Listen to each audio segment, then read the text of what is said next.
Assalamualaikum warahmatullahi wabarakatuh. Selamat pagi, siang, sore, malam, Bapak dosen dan Kakak asisten praktikum. Perkenalkan, saya Pramita, mahasiswi Sistem Informasi Geografis dari kelas Praktikum Sains Data Geospasial Lanjut dengan NIM 2464138SW18457. Hari ini saya akan menampilkan hasil praktikum acara 9 mengenai Instance Segmentation berbasis Deep Learning untuk ekstraksi building footprint. Untuk kelompok kami menggunakan data dari bangunan yang terdapat di sekitar pantai Parangtritis. Untuk citranya sendiri, jenisnya adalah foto udara. Tahap pertama adalah melakukan explode multi-part feeder untuk data building supaya terpisah per poligonnya. Kemudian kita tambahkan field class, lalu kita isikan nilai 1. 1 ini mengartikan bahwa poligon tersebut adalah bangunan. Langkah berikutnya adalah masuk ke ArcGIS Pro, kemudian tambahkan data citranya, foto udara ini untuk citra foto udara pantai Parangtritis, dan data buildingnya. Datanya seperti ini, kemudian langkah berikutnya masih sama seperti acara di minggu sebelumnya, yaitu segmentasi semantik. Jadi untuk instance segmentation ini nanti skemanya adalah metode untuk segmentasi yang menggabungkan antara segmentasi semantik dan deteksi objek. Jadi langkahnya masih sama seperti acara sebelumnya, nanti hanya ada tambahan untuk deteksi objek. Nah, untuk langkah yang pertama adalah export training data for deep learning. Jadi di sini untuk inputnya adalah citra. Ini kita set outputnya dan input feeder class-nya adalah building. Class value field-nya adalah class. Lalu tile size-nya di sini default 256. Pada bagian metadata format di sini kita pilih RCNN Max. Untuk hasilnya nanti akan didapatkan satu folder berisi folder image dan file-file lain. Nah, untuk citra tadi, setelah diekspor training data for deep learning, nanti akan dipotong-potong citra tersebut sejumlah 1390. Informasi ini ada di dalam file statistik. Nah, citra tersebut satu folder di dalam folder view hasil export training data, kemudian dilakukan training deep learning model. Untuk pembuatan modelnya, jadi kita di sini tambahkan satu folder view inputnya, kemudian kita set outputnya. Epochnya di sini kami menggunakan 2, lalu untuk model type-nya Max RCNN Object Detection, chip size-nya 256, validation-nya 10, dan ada batch size-nya di sini 4. Lalu pada bagian environment, processor type-nya GPU untuk pemrosesan yang lebih cepat. Nah, untuk prosesnya ini sendiri memakan waktu kurang lebih 30 menit. Untuk proses dalam train deep learning model, alhamdulillah berhasil dan didapatkan satu folder training demo pada model EMD. Nah, data EMD ini nanti yang akan digunakan sebagai model definition. Nah, langkah selanjutnya adalah melakukan deteksi objek. Seperti yang sudah saya jelaskan tadi, bahwa instance segmentation ini adalah penggabungan antara segmentasi semantik dengan deteksi objek. Jadi di sini kita akan melakukan deteksi objek, tapi hanya menggunakan menggunakan kajian yang lebih kecil. Jadi citra tersebut di crop menggunakan image analysis seperti ini, kemudian kita masukkan ke ArcGIS Pro dan kita deteksi objeknya menggunakan deep learning. Sedangkan untuk inputnya adalah data citra yang telah di crop, output detect-nya adalah bangunan. Untuk data bangunannya pun di sini maksud saya bangunan di sini adalah outputnya ya. Outputnya di sini adalah bangunan shape file, lalu model definition-nya adalah training demo tadi. Untuk batch size-nya adalah 4 dan GPU, processor type-nya di sini adalah GPU.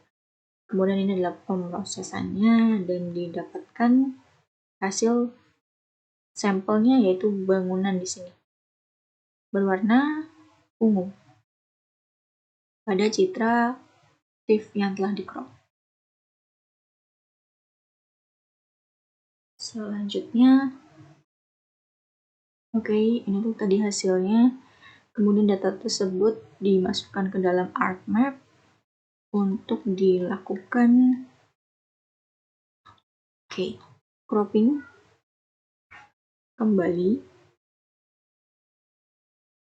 Selanjutnya data tersebut di crop bangunan tadi ya.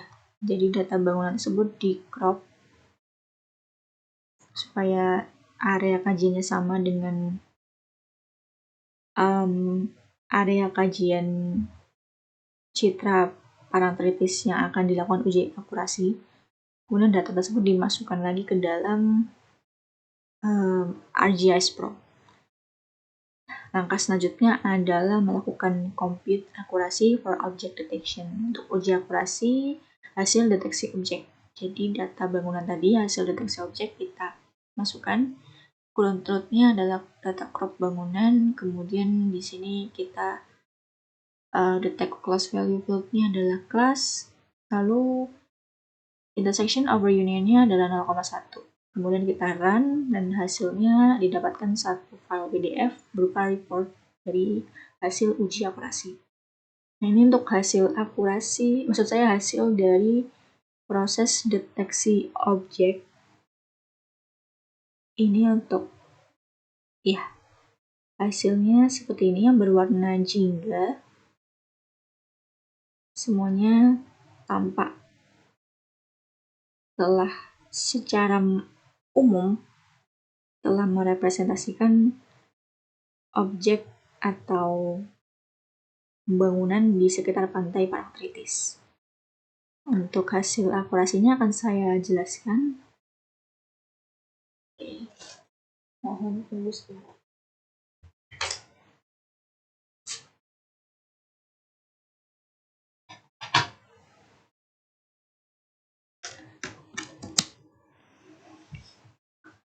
Baik. Untuk hasil dari reportnya akan saya tampilkan. Jadi di Accuracy Assessment Report, di sini ada grafik untuk precision dan recall untuk masing-masing intersection over union. Untuk datanya, karena tadi kami menggunakan 0,1, jadi akan saya jelaskan. Nah, di sini didapatkan nilai precision 0,6359, recall-nya 0,6122, F1 score-nya 0,6239, nilai AP true positif, false positif, dan false negatif. Nah, untuk masing-masing itu memiliki arti. Jadi pada kasus ini, kasus detect building footprint pada bangunan di sekitar pantai paraktritis, hasilnya di sini ada yang seperti yang sudah saya jelaskan sebelumnya. Untuk TP atau true positif di sini. Sebentar. Nah, untuk TP di sini atau true positif adalah model akan memprediksikan bangunan dan kenyataannya memang bangunan. Sedangkan FP atau false positif, model akan memprediksikan bangunan, kenyataannya bukan bangunan. Sedangkan FN atau false negatif, model akan memprediksikan bukan bangunan, kenyataannya adalah bangunan. Nah, untuk positif di sini maksudnya adalah objeknya diprediksikan sebagai bangunan. Untuk nilai true dan false-nya kita cek di akhir, kenyataannya memang bangunan jika true. Jika false, kenyataannya bukan bangunan. Sedangkan pada false negatif di sini adalah data negatif, maksudnya data bukan bangunan. Karena dia false, lawan dari bukan bangunan adalah bangunan. Seperti itu. Pada nilai recall, di sini ada recall dan precision. Untuk recall adalah perbandingan antara jumlah true positif dengan banyaknya data yang sebenarnya positif. Sedangkan precision perbandingan antara true positif dengan banyaknya data yang diprediksi positif.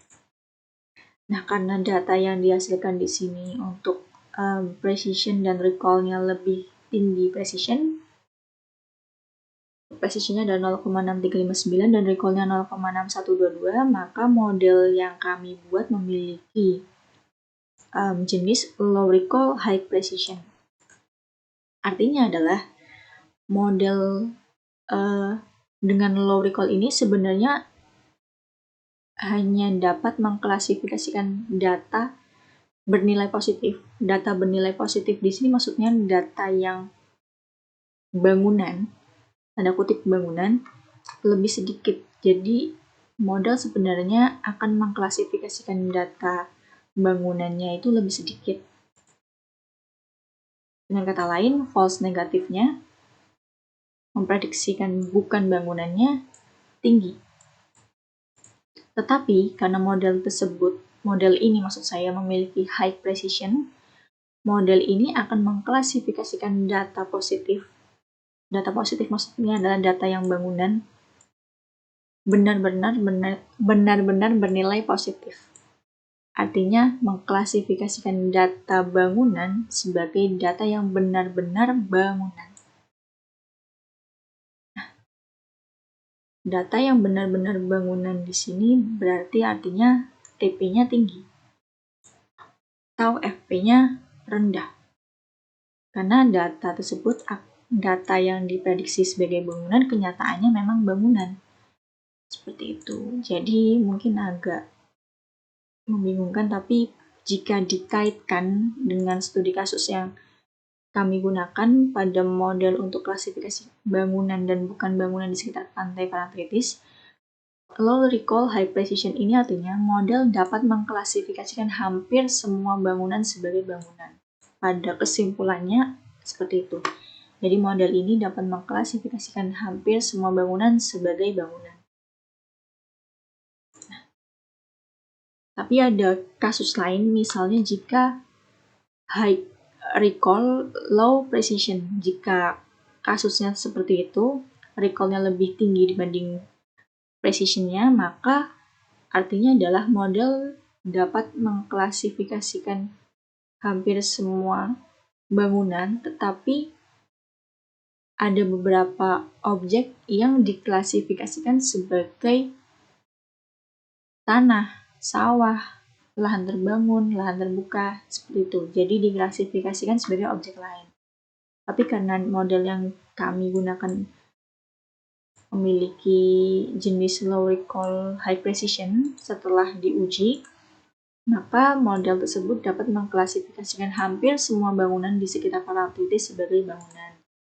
Nah, untuk melihat apakah model tersebut benar-benar memiliki akurasi yang baik, kita juga bisa mengecek nilai F1 score yang memiliki rentang dari 0 hingga 1.